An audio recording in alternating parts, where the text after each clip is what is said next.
Yeah, hey guys, good afternoon.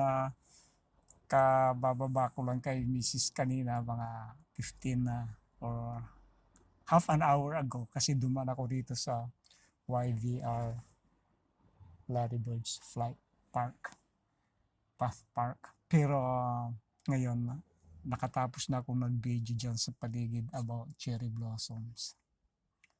Paalis na ako kaso medyo matraffic pa, so nandito na ako sa sasakyan ngayon at kaninang umaga hindi ako nakapag-video doon sa exercise namin sa Richmond. Gawa ng hindi na ako umalis, malakas ang ulan. Nakabihis na ako nung palabas na ako ng bahay. Medyo bago yung pakiramdam ko. I'm feeling well pero hindi ako masyadong nakatulog dahil nga kahapon nagpa-blood work ako.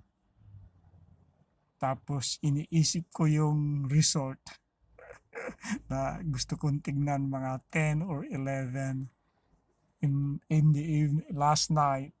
Pero nagdalawa isip ko, bukas na lang kako. So in between, nung matutulog na sana ako, hindi ako makatulog-tulog. So siguro kaya kanina parang hindi na ako nagpunta dahil kahit nakabis na ako dahil parang hindi na masama, kaya lang naiisip ko baka hindi maganda ang mangyari dahil hindi ko pa nga nakikita yung resort.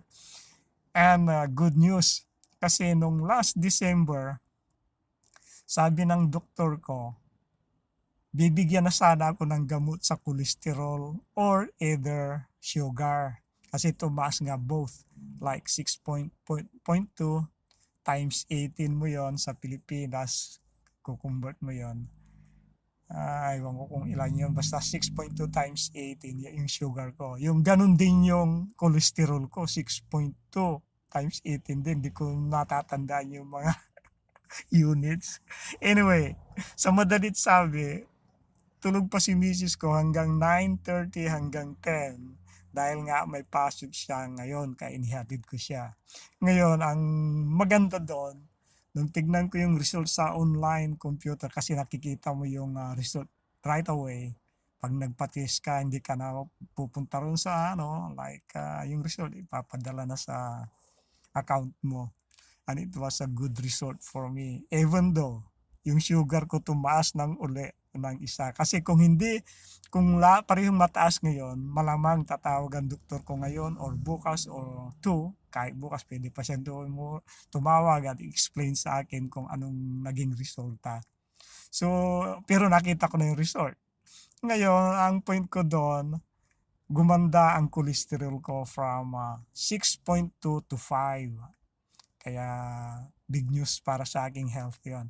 Yung sugar from 6.2 to 6.3. Talagang malakas ako sa mga kakanin. Yun ang isang issue doon. Yeah, yun lang. Thank you and enjoy your day. Marami na akong wrinkles. Yun.